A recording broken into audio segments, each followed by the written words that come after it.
Got a new chair, huh? The way I sit, cause like I'm never gonna break in this side. So is it just gonna like, am I just gonna fall?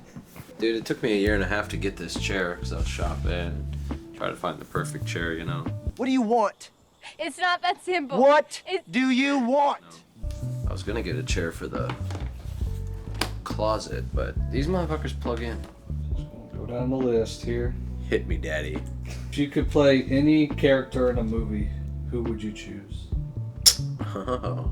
Does it have to be a movie? Can it be a TV series? If I could play any character in a movie or TV show, I'd want to be Spartacus. Have you seen that show, The Spartacus? Oh, it's so good. Show me.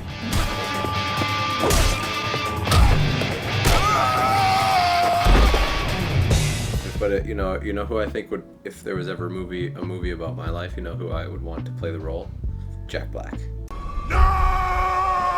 No! Holy fuck! Yeah! Huh? Yeah. Keep your head down! Keep your head down on the ground! Nobody move! All right, you're the little big guy! That's right. We running this program now, JP. Now show me where the drugs are! I think you'd be a good Derek Weida, don't you? Why Jack? Don't you think you'd be a good Derek Weida? What's your favorite Jack Black movie? I don't even really know. I don't like. That's the funny thing, dude. I don't think I like any of his movies. Any good recommendations for audiobooks? Oh yeah, I like that. I like that question. Recommendations for audiobooks, because I think too many people listen to too many podcasts. I don't like podcasts because there's something about.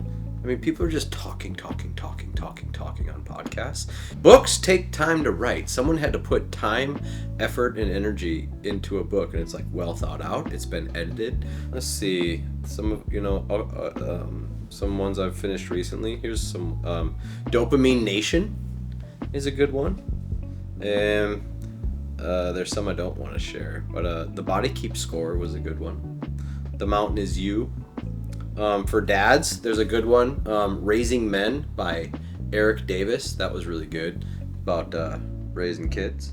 And then I like books written by Admiral William H. McRaven, and he reads his own books, so he's like the make your bed guy and shit like that. But he's got his most recent book, The Wisdom of the Bullfrog.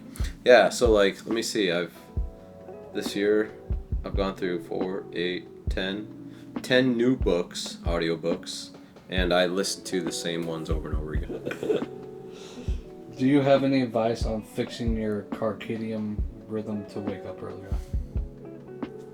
I was blown away when I learned that it was the circadian rhythm, and it made no sense to me. But then you think about circus, circle, things like that, circadian rhythm. There's a lot I could say about sleep. One thing I was thinking about on the drive home tonight from the gym there, I was like, you know what is one of the best tricks to go to sleep at night? Doing the right thing during the day. Like I talked about today on the internet, it's like, get your daily little wins, your tiny little wins. Do the things you're supposed to do. Try to avoid distraction. Try to stay on task with what you're supposed to do. When you lay down, your mind is going to race. That's just what it does, But if you can look back on your day, you can say, I did what I needed to do. And those are good. That's a good, like, isn't that like the kind of like the best way to go to sleep? But I did write about this a lot in the Stupid Rules, which is on the website. P in stupid stands for protect your sleep. Cause man, and I sleep from like 10:30 to 4:30 or 5 every day, but my sleep process starts at like 8 o'clock. Fucking low light, low music, minimal screen time. It's like you start winding down, so it is 7:22.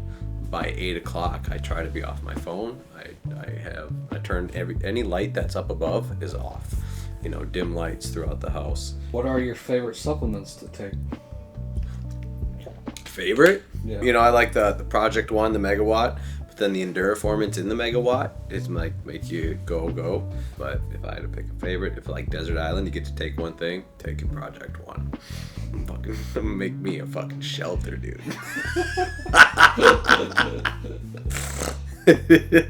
Curious your views on how to tell a family member they're fucking up their life. How to tell a family member they're fucking up their life. You know what?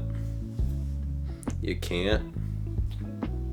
You really can't. I think my strategy has always been to lead by example, and whoever wants to come along can.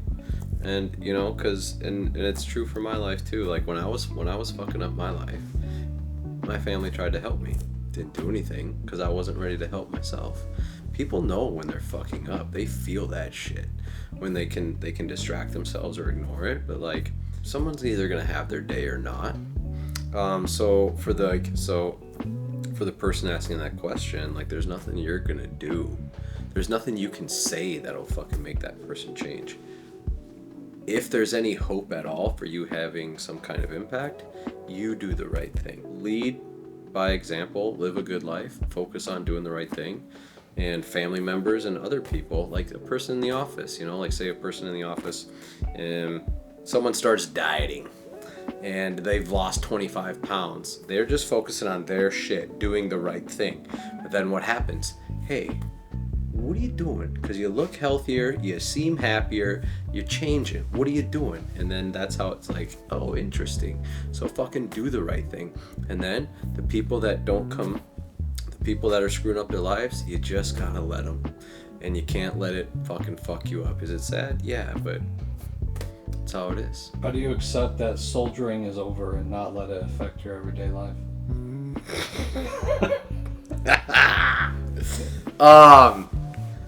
That's a cool question, because you know what, so like I miss being a soldier, but it's not like I don't have a role anymore. I'm a wounded soldier. I didn't want to get out. I had to transition. I had to find a new way in the civilian world here, and I don't talk about that much, but you see what I'm doing and stuff like that, and there'll be more wars someday.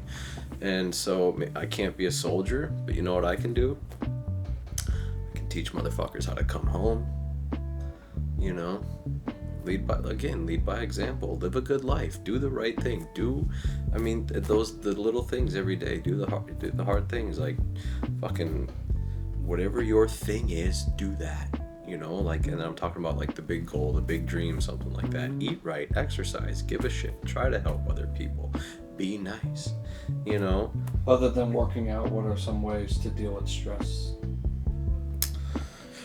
Stress management, such a big thing, dude. Like that's one of the healthy things that isn't like mainstream. We always talk about nutrition, exercise. Like one of the things you can do to like fucking change your life is how you manage stress management, and dealing with emotions in a healthy way. So like, what are some strategies for that? Like, I know it sounds weird, meditation. Like learn how to fucking, what were we just saying? I think learn how to be graceful under pressure. That's what it is. Think about, you know, like, so how to manage stress. Like, first off, you got to learn about this shit. Like, are you creating the stress or are you under stress? Like, what is stress? You know, so but I guess it's relative.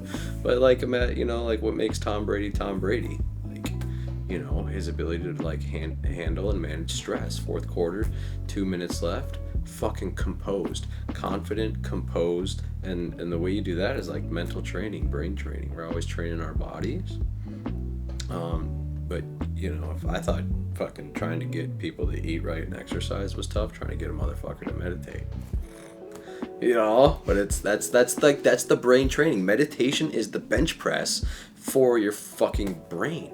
You know, and people are like, I can't do that. I fucking don't stop thinking. Like, yeah, that's kind of the point. You learn how to like sit with all that fucking thinking. You know, people think meditation is like getting to a point where it's like the absence of thought, but that's not it. You know, like there's a million different ways to do it now. But like meditation, you know, like you focus on the breath. Oh, your brain takes you away, and then you come back to the breath. for a few seconds, and then the brain takes you away. But you know, like, and people are like, I'm not doing it right. That's right, because when you're focusing on you're doing a meditation, you're trying to focus on your breathing, your brain takes you away. You notice, you're like, oh shit, okay, come back to the breathing. So with that, like, that's a moment of clarity, and then a moment of concentration. And so those are the reps. That's the bit, like, clarity, concentration. So you get in those, like, you know, stressful situations, and even with all of that, you're still gonna screw it up. But if you're not even doing it at all, fuck, it sounds stressful, bro. Piggybacking off of that, what's the meditation app you were using or are using? I use Headspace and Calm. You know, so, and for the sleep one, like, Calm has, I prefer Calm for the sleep stories and stuff like that.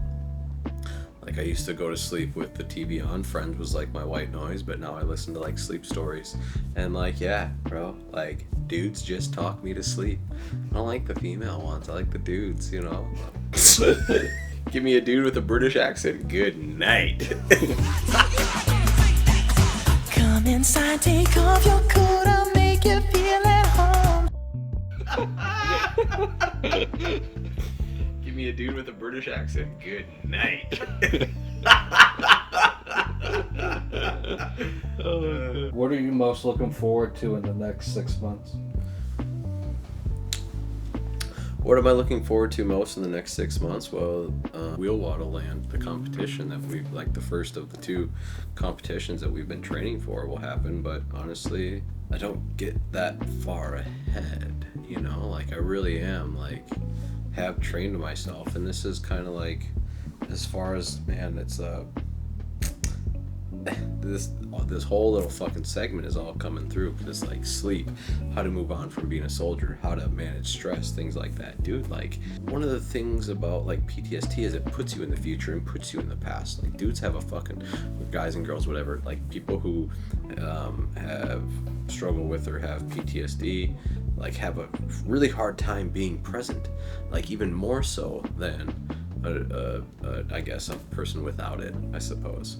And so that's sort of what I love about this, like, athletic career endeavor, is all these things I'm doing to become a better athlete make me a better person, and it's also, like, sort of treating some fucking bullshit that has happened and I screw up that make my life worse. These are personal things, you know, so it's like, oh, what do you do besides work out? What do you do besides this? What do you yeah, I'm training for this competition, but I know I'm training for life. I'm training for me. I'm training to be a better fucking dad, a better friend, a better leader, maybe a better partner someday, things like that, just a better person in the fucking world. Like, I do things in the name of competition, but I know I'm benefiting over here. So, like, you know, what am I looking forward to in the next 6 months? Like, just fucking, like, just every day getting better.